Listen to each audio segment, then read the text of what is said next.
पञ्चेनां संस्मरे नित्यां वेदवाणीं प्रवर्तयेत्। गुरुर्ब्रह्मा गुरुर्विष्णु गुरुर्देवो महेश्वरः गुरुर्साक्षात् परब्रह्म तस्मै श्रीगुरवे नमः। श्रीगुरुचरणकमलेभ्यो नमः। हरिः ओम्।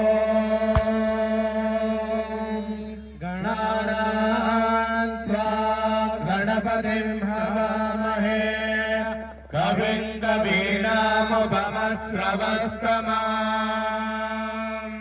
ज्येष्ठराजं ब्रह्मणस्पत आन शृण्वन्नोतिभिस्सेदशादनाम्। जातवेदसे सुनवामसो ममराति यतो निदहाति वेदाः। सरः पर्षदति दुर्गाणि विश्वा नावेव सिन्धुन्दुरिराजग्निः। घोरेर्विमाय सलिलानि तक्षत्येकपदे द्विपदीशा चतुष्पदे अष्टापदी नवपदी बभूवसि। सहस्राक्षरा परमेभ्यो मन्नः। ॐ